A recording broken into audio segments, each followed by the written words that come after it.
You're listening to the Cyberwire Network, powered by N2K.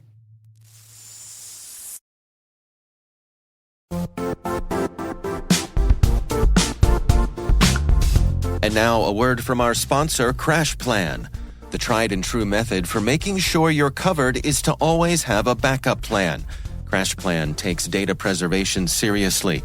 They provide data resiliency by automatically backing up endpoint files to the cloud every 15 minutes with 256-bit AES encryption in transit and at rest. CrashPlan helps you tackle data challenges like ransomware, breaches, migrations, and legal holds. The undeniable solution for the inevitable: back up better with CrashPlan. Try it for free at crashplan.com.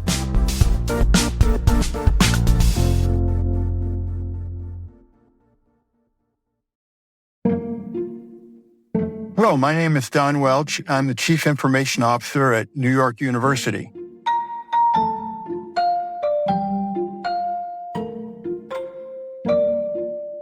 When I was young, I knew that I wanted to go into the military in some way.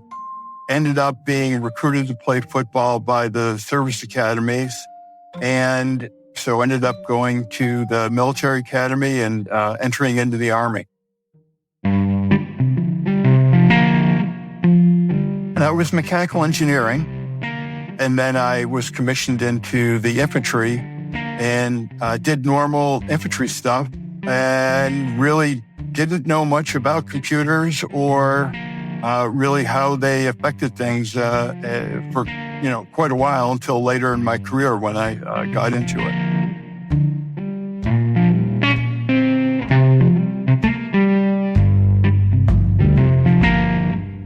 In the Army, you have your primary specialty, and then you get a secondary specialty. I knew that I wanted to go back to West Point to teach, and I had the option of either teaching geography or computer science. I knew that geography really didn't present a lot of options in the outside world. Computer science sounded exciting, more aligned with my undergraduate degree in mechanical engineering.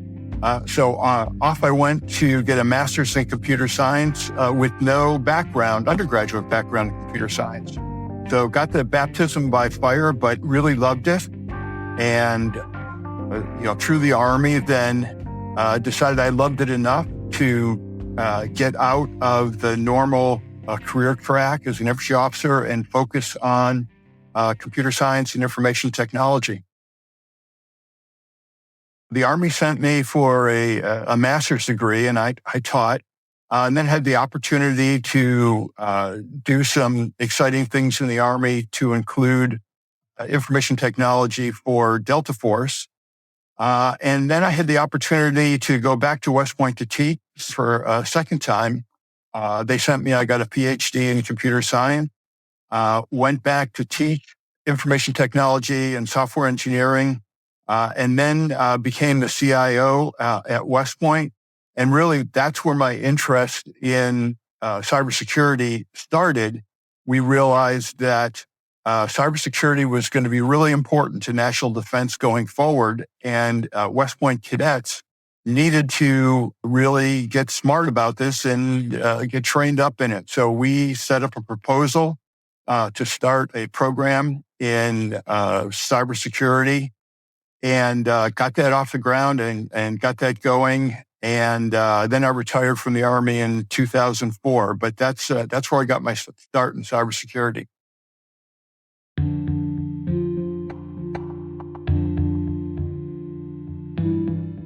I went into the civilian world for a while. I was the CTO for a company down in Texas called HEB, which is a grocery retailer.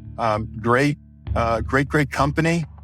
Security was in my portfolio there, but I really wanted to get back into higher education. The idea of serving society was just something that was important to me, and so then had the opportunity to go back and be the chief executive officer of a network and IT services company, of which we started providing cybersecurity services on top of our our network and did some things like we developed the Michigan Cyber Range in a program there, worked with the state of Michigan to develop the Michigan Cybersecurity Corps.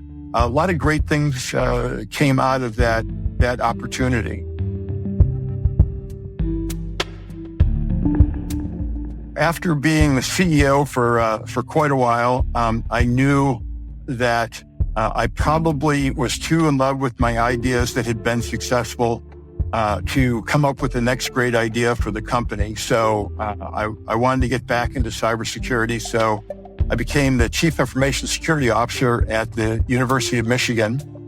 After being there for a while, I got recruited to go to Penn State and be the Chief Information Security Officer there. While I was there, I had the opportunity to move over and become the Chief Information Officer at Penn State.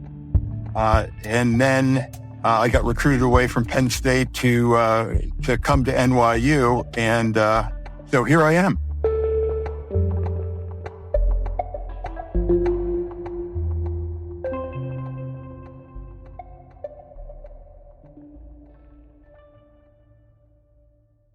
If you are a great leader, ultimately you sit in your office and do nothing because you have developed your team and empowered them, and they're making all the decisions. Everything runs like clockwork and you have nothing to do. I haven't achieved that yet, working on it, but my leadership style is empowering. You know, at my level, I've got seasoned professionals that report to me. They wouldn't be there unless they knew how to run their teams. And so my role is much more strategic, making sure they understand how what they do fits into the entire organization, developing them so that they can become CIOs later in their career if they wish. And a lot of talking and listening people to make sure that we are aligned with what the university does. They all need to be accessible to the right people and protected from the wrong people.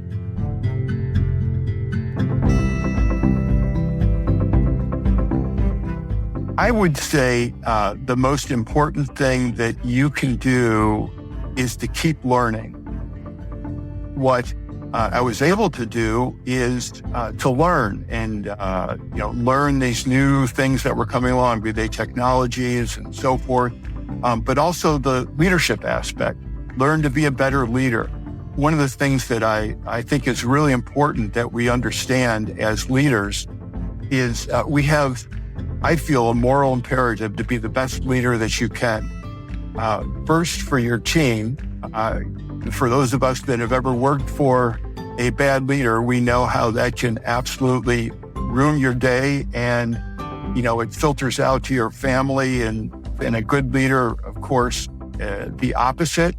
It can really brighten your outlook, make you happier, and make you more productive. And the most important thing is just continue to grow in your leadership and in your field.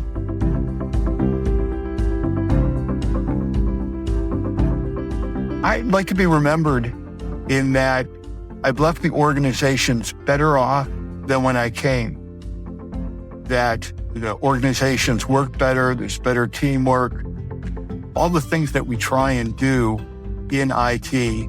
I'd like just people to feel that I've done it better. And I'd also like the people that I've worked with over the years to go on and be great leaders. And I think that the things that they accomplish and the things that they do, I'd like to think that that was also part of my legacy.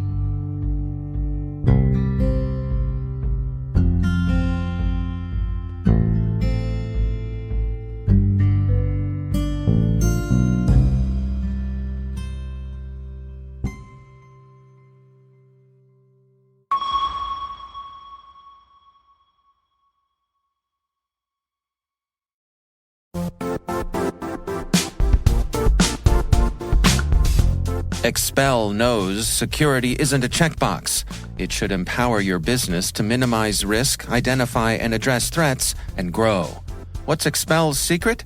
It's technology and people working together to make security easy to understand, use, and continuously improve. Powered by their security operations platform, Expel offers managed detection and response, vulnerability prioritization, phishing, and threat hunting. It's security that makes sense. Learn more about Expel, hear what customers say about the visibility and fast outcomes they get, or request a free trial at expel.com/cyberwire.